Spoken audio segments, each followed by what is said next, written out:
Welcome to my channel Chhatrasathi শিক্ষাকেন্দ্র। ছাত্রসাথী শিক্ষাকেন্দ্রের পক্ষ থেকে সকল শিক্ষার্থীদের জানাই আন্তরিক অভিনন্দন। আজকে ভিডিওতে আমি আলোচনা করতে চলেছি প্রথম পর্যায়ক্রমিক মূল্যায়ন 2026 চতুর্থ শ্রেণীর গণিত প্রশ্নপত্র নিয়ে। এই গণিত প্রশ্নের সমাধান কিভাবে করবে তার পুঙ্খানুপুঙ্খ বিশ্লেষণ আমি এই ভিডিওতে করতে চলেছি। ভিডিওটা স্কিপ না করে সম্পূর্ণ দেখতে থাকো। আশা করি তোমরা এই ভিডিও থেকে তোমাদের যে পরীক্ষায় যে প্রশ্নপত্র পড়বে সেই প্রশ্নপত্রে সহজেই তোমরা উত্তরগুলো লিখতে পারবে। তো প্রতিবারের মতো আবারও বলছি, যারা আমার চ্যানেল নতুন তারা অবশ্যই চ্যানেলটি সাবস্ক্রাইব করো, আর যারা সাবস্ক্রাইব করছো তাদেরকে জানাই অনেক অনেক ধন্যবাদ। যারা সাবস্ক্রাইব করছো তারা অবশ্যই যেন পাশে থাকা বেল আইকনটা প্রেস করতে ভুলো না, যাতে আমার চ্যানেল পরবর্তী ভিডিও নোটিফিকেশন খুব সহজেই তোমাদের কাছে পৌঁছে যায়। তো দেরি না করে যাওয়া যাক আজকে ভিডিওতে। দেখো, আমি অঙ্কের প্রশ্নটা তোমাদেরকে তুলে ধরছি এবং এই প্রশ্নের সমাধান কীভাবে করতে হয় তা আমি একটু একটু করে আলোচনা করছি। দেখো, প্রথমে এরকমভাবে তোমরা ফিল আপ করবে পরীক্ষার্থীর নাম, ক্রমিক সংখ্যা, বিদ্যালয়ের নাম লিখে তোমরা সুন্দর করে লিখবে। তারপরে একের দাগে প্রশ্ন দেখো, নিচের প্রশ্নগুলির উত্তর লিখতে বলেছে। প্রতিটি প্রশ্নের মান 1 নাম্বার করে, মোট 4টি প্রশ্নের উত্তর দিতে হবে। 4 একে 4 নাম্বার বরাদ্দ আছে, ঠিক আছে। একের দাগে কয়ের প্রশ্ন দেখো, গুণফল সমান গুণ্য গণিত গুণক। 1 বছরের সপ্তাহ সংখ্যা সমান 52টি।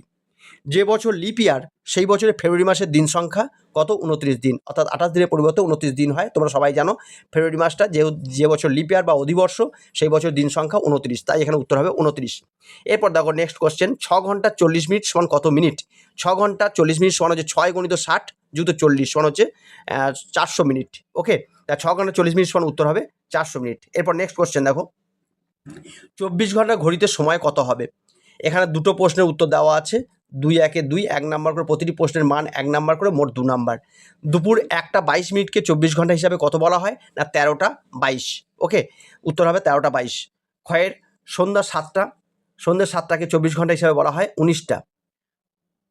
ফাঁকা ঘর, এরপর দেখো 3 দাগে প্রশ্নের উত্তরগুলো কী করতে হবে দেখো, ফাঁকা ঘর ভর্তি করো। এখানে 4টে প্রশ্ন থাকবে, প্রতিটি প্রশ্নের মান 1 নাম্বার করে এবং মোট 4 নাম্বার।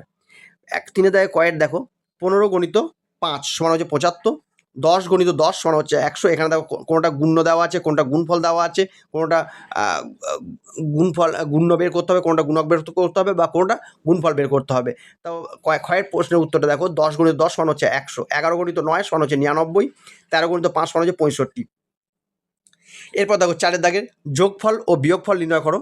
এখানে প্রতিটি প্রশ্নের জন্য বরাদ্দ আছে 1.5 নাম্বার করে, অর্থাৎ 1 গুণ 1 2, দুটো প্রশ্নের উত্তর দিতে হবে, মোট 3 নাম্বার। ঠিক আছে, প্রথমে কয়ের উত্তর দেখো, কয়ের প্রশ্নটা যোগ করতে বলেছে।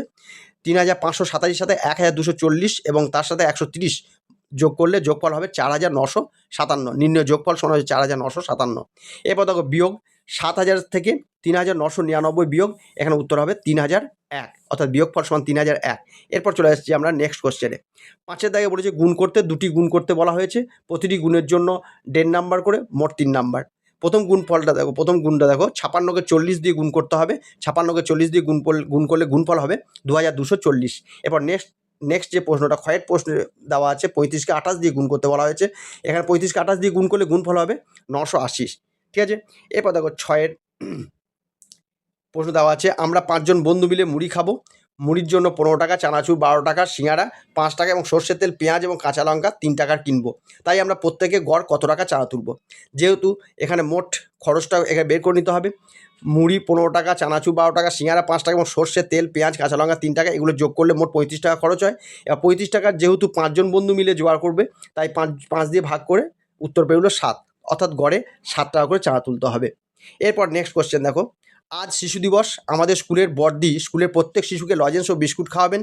দিদি দোকান থেকে 670 টাকার বিস্কুট এবং 775 টাকার লজেন্স কিনলেন। দিদির কাছে 1000 টাকা ছিল, আর কত টাকা লাগবে? ঠিক আছে, এখানে তাহলে দেখো বিস্কুট ও লজেন্সের জন্য মোট কত খরচ সেটাকে বের করে নিতে হবে। 775 এবং 670 যোগ করলে 1445। যেহেতু দিদির কাছে 1000 টাকা আছে, তাহলে আর টাকা লাগবে কীভাবে বের করবে? না 1445 থেকে 1000 বিয়োগ করতে হবে, তাহলে উত্তর পেয়ে যাবো 445, অর্থাৎ আর 445 টাকা লাগবে। আজকে ছিল এই পর্যন্তই ভিডিও। আজকের এই ভিডিও থেকে তোমরা সুন্দরভাবে বুঝতে পারছো যে অঙ্কগুলো কীভাবে সমাধান করতে হবে। যদি ভিডিওটি ভালো লাগে তাহলে একটা লাইক দাও এবং তোমাদের বন্ধুদের সাথে শেয়ার করতে কিন্তু ভুলো না। এছাড়া তোমাদের কোনো প্রশ্ন বা সমস্যা থাকলে অবশ্যই কমেন্ট বক্সে কমেন্ট করে জানিও, আমি অবশ্যই সেগুলো উত্তর দেওয়ার চেষ্টা করব।